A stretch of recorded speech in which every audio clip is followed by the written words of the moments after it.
जब हम 2020 से लेकर 2015 तक MDGs को लेके आए तो सारे गोल्स हमारे फुलफ़िल नहीं हुए थे। तो UN ने सोचा कि हम और और आगे काइंड ऑफ और गोल्स ऐड करते हैं। सो उसके बाद 2015 से SDGs आए, सस्टेनेबल डेवलपमेंटल गोल्स, एंड ये थे डेवलपिंग एंड डेवलप्ड दोनों कंट्रीज़ के लिए थे। मतलब जो MDGs थे वो सिर्फ डेवलपिंग कंट्रीज़ के लिए थे, बट ये डेवलप्ड कंट्रीज़ के लिए भी थे। सो UN ने 2012 से ही तैयारियां शुरू कर दी थी SDGs बनाने की।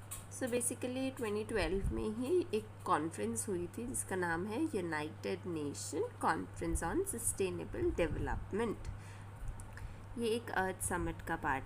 सो 2015 में हम ये लेके आए। बेसिकली ये ऐसे गोल्स हैं जो अभी की जनरेशन की नीड्स को फुलफ़िल करते हुए भविष्य की जनरेशन्स के बारे में भी सोच। बेसिकली इनकी शुरुआत तो काफ़ी पहले से हो गई थी। 1987 में ये वर्ड, जो सस्टेनेबल वर्ड है, इसको सबसे पहली बार यूज़ किया गया था। बट उससे भी पहले 1960 में एक बुक आई थी जिसका नाम था साइलेंट स्प्रिंग। इस बुक में भी बात की गई थी about the sustainable things, goals. ये जो बुक है ये रेचल कार्सन ने लिखी थी, एंड इसमें एनवायरनमेंट से रिलेटेड कुछ मुद्दों के बारे में काइंड ऑफ उन्होंने जगाया था कुछ मुद्दों, जैसे कि DDT, ऑल द पेस्टिसाइड्स, इनके क्या हार्मफुल इफ़ेक्ट्स हैं एनवायरनमेंट पे, तो उसकी बात की। 1972 में सबसे पहली बार कॉन्फ्रेंस में, स्टॉकहोम कॉन्फ्रेंस में जो है एनवायरनमेंट की काइंड ऑफ चर्चा हुई थोड़ी बहुत, ठीक है। 1987 में ब्रंटलैंड रिपोर्ट आई थी। ये नॉर्वे के प्राइम मिनिस्टर थे, उन्होंने इसे लिखा था और इसमें उन्होंने सस्टेनेबिलिटी के बारे में बात की। Finally it was in 2015 that UN decided कि अब हम 2030 तक के लिए सस्टेनेबल डेवलपमेंट गोल्स जो हैं वो बनाएं। तो जैसे डिफरेंट कंट्रीज़ हैं, इतना सारा उनका कार्बन फुटप्रिंट है।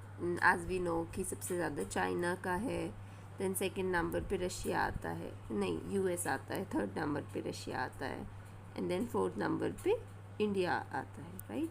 सो क्लाइमेट पे क्या क्या इम्पैक्ट पड़ रहा है उसके बारे में we have to talk about. तो that's what UN decided, and then SDGs were. इसके अलावा 2015 में और भी चीज़ें हुई, जैसे सेंडाई फ्रेमवर्क आया, right, for disaster reduction, and Addis Ababa action agenda on financing for development. तो ये भी जुलाई ऑफ 2015 में हुआ। तो SDG जो इस रिपोर्ट का नेम जो है वो क्या है, transforming our world, the 2030 agenda for sustainable development, and इसमें 17 गोल्स हैं एंड 169 टारगेट्स हैं। एज आई ऑलरेडी टोल्ड कि SDGs जो हैं वो डेवलपिंग एंड डेवलप्ड दोनों कंट्रीज़ के लिए हैं, एंड यहाँ पर 0 गोल्स, मतलब the targets that we have, वहाँ पर लाइक अगर हम इरेडिकेशन ऑफ पॉवर्टी की बात करते हैं तो हम कोशिश करें कि उसको 0 तक लाएं, पूरा जितना कम हो सके हम उतना कम करने की कोशिश कर रहे हैं। तो SDGs में पब्लिकेशंस कितनी हैं, 1382, एक्शंस हैं 1624, एंड इवेंट्स हैं 4120। यहाँ हमारा दूसरा हीरो है, तो इसका नाम रखते हैं हम श्याम, ठीक है। सो यहाँ पर शुरुआत में एज द प्रीवियस मूवी हमारा हीरो जो है वो गरीब है और हंग्री भी है। इतना हंग्री है कि मतलब he is almost mall nourished, right. तो माल नरिशमेंट भी है यहाँ, श्याम ज़्यादा गरीब है, ओके।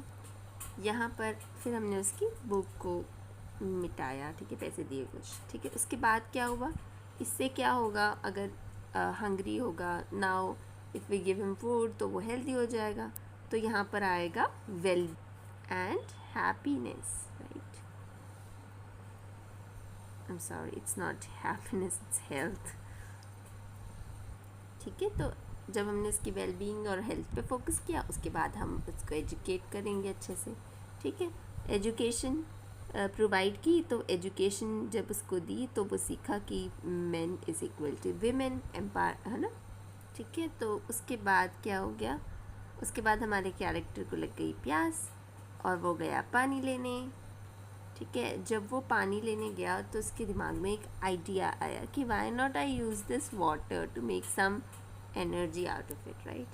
पानी से एनर्जी बनाने का सोचा उसने, ठीक है। पानी से उसने हाइड्रो पावर एनर्जी बनाई। तो अब देखो, एनर्जी बनाई उसने, तो एनर्जी क्या होगी, एनर्जी जो है वो किसी भी देश की ग्रोथ में हेल्प करती है। अगर हम कहीं की सोलार एनर्जी का अबंडेंस है अगर हमारी कंट्री में, तो ग्रोथ हो रही है इन सम टर्म्स एटलीस्ट। जिस कंट्री में ग्रोथ होगी वहाँ अलग अलग इंडस्ट्रीज़ आएंगी, कंपनीज आएंगी, है ना, और आके अपना नैनो सेटअप वगैरह लगाएंगी ताकि वहाँ पर उनकी सेल्स बढ़े। सपोज़ इंडस्ट्रीज़ आ तो गई, लेकिन हमारे पास ये प्रॉब्लम आती है कि इंडस्ट्री सेटअप कहाँ की जाए, कौन सी सिटीज़ में लगाई जाए, ओके। इंडस्ट्रीज़ के आने से आती है दिक्कत इनइक्वालिटी की। हो सकता है कोई एक सिटी जहाँ पर वो इंडस्ट्री है वहाँ अपॉर्चुनिटी ज़्यादा बढ़ जाए, तो इनइक्वालिटी की प्रॉब्लम आएगी। कहाँ पर, ठीक है, कहाँ पर आएंगी ये प्रॉब्लम, सिटीज़ में आएंगे। ऑब्वियसली इंडस्ट्रियल सेटअप जो है वो सिटीज़ में लगाएंगे। तो ये सिटीज़ आई और सिटीज़ में आके लोग रहने लगे। लोग रहते हैं तो उन एरियाज़ में क्या बढ़ेगा, प्रोडक्शन बढ़ेगा एज वेल एज़ कंजम्पशन भी बढ़ेगा, है ना। ज़्यादा फूड रिक्वायरमेंट्स होंगी और भी लाइक रिक्वायरमेंट्स बढ़ेंगी, तो प्रोडक्शन भी उतना ही ज़्यादा करना पड़ेगा और कंजम्पशन भी उतना ही होगा goods. The more production and consumption is there, मतलब out of greed people do such atrocities that then climate change happens, right। ज़्यादा फर्टिलाइजर्स यूज़ कर रहे हैं, ज़्यादा कुछ भी, there are many factors that happen and then climate change हो जाता है उसके कारण। सो क्लाइमेट चेंज के कारण क्या क्या अफेक्ट पड़ रहा है, वाटर बॉडीज़ पे अफेक्ट पड़ रहा है एंड ऑल्सो दिस लैंड पे भी इफेक्ट पड़ रहा है, ठीक है। उसके बाद आता है हमारा 16th and 17th goal. 16th गोल में क्या है कि अब हम चाहते हैं कि सब कुछ सॉर्ट हो, so we want peace, we want justice, we want कि सारी चीज़ें अच्छे से चलें, right. And lastly will look for global partnership, right. So globally we want कि सब अच्छा हो।